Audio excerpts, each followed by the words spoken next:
Hello everyone, welcome to Saturn Day Sabbath, and I am your host, Reiki Master Sharon. Thank you for coming back if you're joining me again.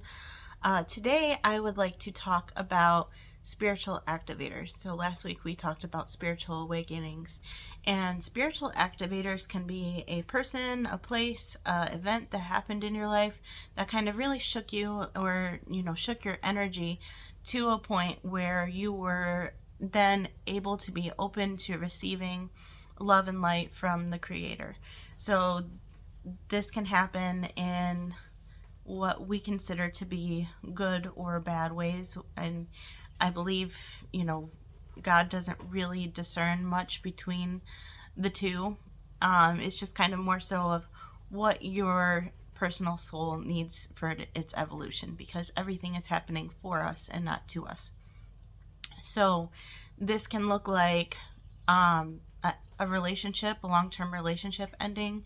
It can uh, be in a sense where something happened in an accident or a traumatic experience that you've experienced, or it could be just somebody that you met that really activated you in love and helped you to see that there was something more in this life than what you had initially kind of been focused on in the moment. So these things are very helpful on our journey. They assist us in being able to elevate and to incorporate more divine energy within our auric field and our being, and help our energy to expand further. I don't think that we were sent here to play small. I don't think that our energy was meant to just go and show up at a 9 to 5 job and not have a deeper meaning. I mean, you can work a 9 to 5 job, but are you actually having an impact on the people around you?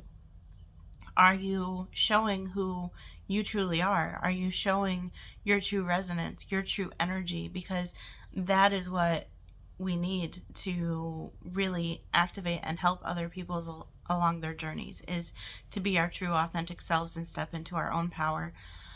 And these activators help guide us along that journey and to show us what is meant for us to release, because not everything in our life is meant to last forever. Some things are just supposed to be there for a season.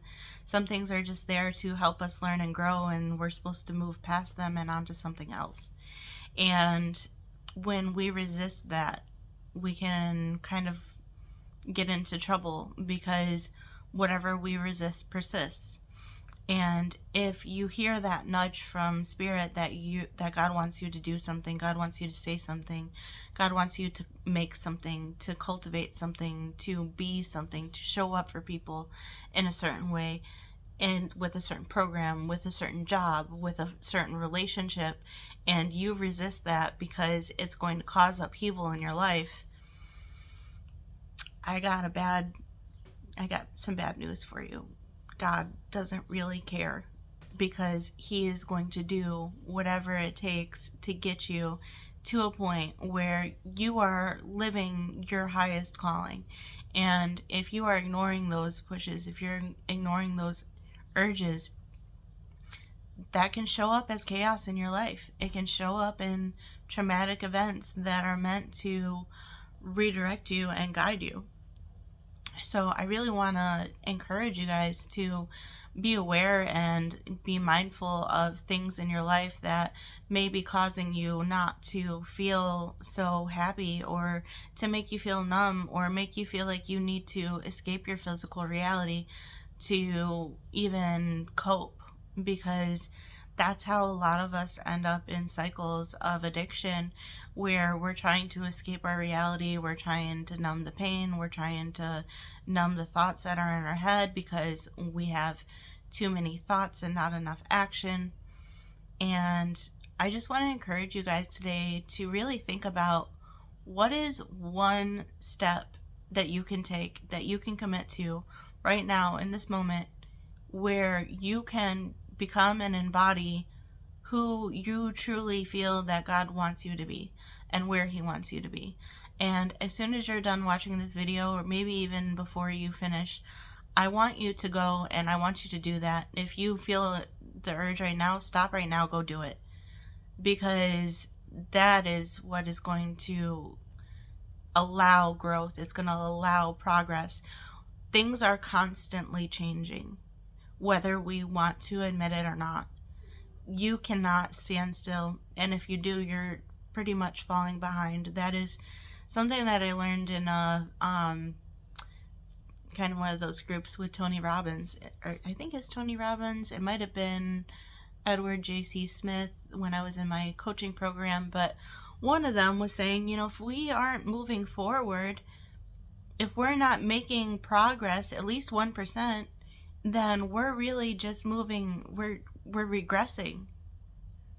And progress is needed. Like, you can't have stagnant water. You can't drink that and be well. You have to have at least a 1% where you are moving forward in the right direction. And that is so powerful, because once you start doing that, you'll see other steps to keep moving in that direction, and more doors will open. And I am a firm believer in, if you make an effort, God will make a way. So please don't discredit how important it is to just make one small step a day in the right direction. And just think about what that looks like for you. I resonate myself as being an activator. So if you're here with me right now and you're watching this video, this could activate you. You could have other friends in your life. My best friend is an activator. We understand each other very well because we see the upheaval that happens in people's lives when they neglect to do the work. And I think it's a very beautiful, and it can also be kind of sad to be an activator, because you can't do the work for someone else. But it's so beautiful to give that person the opportunity to do that. So if you're an activator, you resonate with being an activator, or you have had an activation in your life, you want to share it with me, go ahead and post it in the comments below. I'd love to hear your stories. If you feel called to work with me, you can go to ReikiMasterSharon.com. And if you like this content, please like, share, and subscribe, and I'd love to see you next week. Okay, you guys have a great day. Bye-bye.